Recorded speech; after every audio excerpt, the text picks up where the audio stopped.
done that. Okay, well, it doesn't fucking matter. Because it's embarrassing that my mom is even thought of in that perspective. Grow the fuck up. Look at your life. And then come talk to me about fucking the decisions that you make and how you're always right. Because you are not right. I can barely breathe. Yeah, bitch. You're in a full-on midlife crisis and everybody knows it. So get your shit together, Melissa. Won't go away. It really itches. I went to my brother's college orientation as his parent. Storytime. We kind of just figured that I'd just be tagging along while he got to see his campus and register for his classes. But we were wrong. The tour guide then said, "We will be separating students and parents. Students, go this way. Parents, stay with me." So, of course, I stayed. The tour guide was like, and the Karens were like, and the oblivious dads were like, but I stayed. So then a Karen slides in and goes, "Honey, the students went that way." And me, being petty, went, "Oh no, I'm a parent. I had him when I was 11. It happens." Because, why not? And the Karens were appalled. The dads remained oblivious. And also, I'm only 2 years older than him. And like any responsible parent, I asked questions. Hi, yes, will my student also be receiving this information? And made sure everyone around me was uncomfortable. And on my way out, I grabbed a proud parent sticker. Because I am.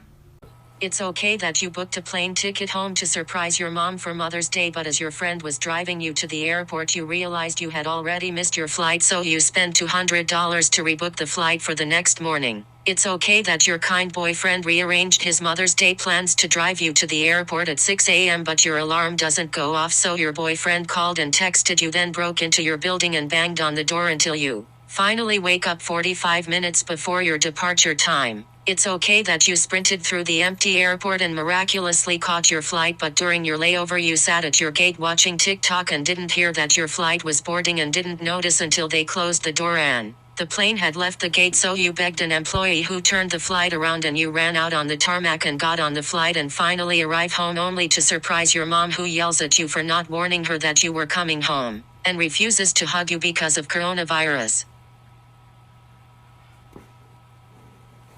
I was brought up to believe that anything girly was wrong.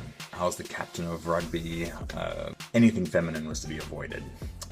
When my brother asked me to go to a dance class with him, I thought it was ridiculous. But I went, and I fell in love with dancing, and got made fun of a lot. But I stuck with it, and eventually became a professional dancer. And then you came along, and I thought I knew how to help you grow to be a modern man. But then you fell in love with Elsa, and you challenged everything that I grew up believing.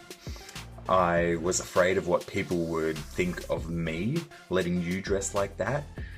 Now I know, a man can be more than the tiny, rigid definition of masculinity that we force upon ourselves. You opened my eyes, you opened my heart. Thank you. So when I was growing up, my mom raised me and my 3 siblings as a single mom, put herself through college, best mom in the world, absolute queen.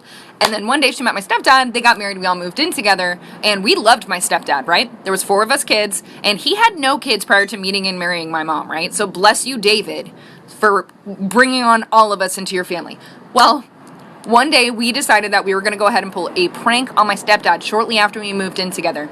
And our pranks were honestly super dangerous / crazy, but we thought it would be hysterically funny if we got the kitchen floor really slippery and then called David like there was an emergency to see if he would slip. And we did. We sprayed Pam all over my kitchen floor and started screaming for this man. And we're like, "David, come here quick, we need you." And he runs in so on high alert. He's like, "Is everything okay?" Well, he had socks on, and he slipped on that floor, slid across, hit the cabinet, broke his toe. What a welcome to the family. So one day my parents were throwing a pool party and they invited my crush's family. So he kind of had to come. Probably didn't want to. So then it was time. Everyone was about to go in the pool and then they were like, "Oh my god, who's going to be the first one to jump in? Who's the brave one?" So I was like, "I'm the brave one. It's me." So I decided to do a cartwheel into the pool to make a dramatic appearance. Guess what? No, I didn't land in the pool. No. So I was just on my stomach bouncing from the cartwheel because I guess it was like a lot of power. And I look up at him and he's like, oh, did you guys see that? Oh my God, Anthony, you're so smart. You're so smart. Yes, we saw. We saw. I fell and landed like a tortilla.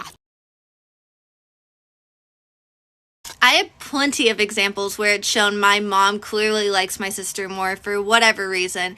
But when I went to college, my mom did not pay for my college. And I told my mom that I was going to have to drop out if I couldn't get some kind of help. Well, I decided to join the military to help pay for college. When I made this decision, she told me how stupid it was, how much I was going to regret it, so on and so forth. Well, I ended up fracturing my hip and couldn't pay for college and got a medical discharge. Well, when it was time for my sister to go into college, my mom paid for her whole college. Well, my sister ended up flunking out, so when she flunked out of college, my sister decided to join the Navy. And oh, was that the best decision she's ever made, and oh, how brave she is, and she's serving our country, so she's doing everyone a favor. It was just the difference of how she treated both of her kids that was so frustrating to me. Like, just support me for once. So it all started when my mum met my dad. They fell in love and they had my older brother, and then my other older brother, and then me. Then they fell out of love. So then my dad met my stepmom and they fell in love. She already had a son and he already had us. And then they had my little brother. Meanwhile, my mum met my stepdad and they fell in love. And he already had a daughter. Now skip about 10 plus years in the future and I met a man and we fell in love. He has a mum and dad, brother and sister, and now we are one big happy family. The end.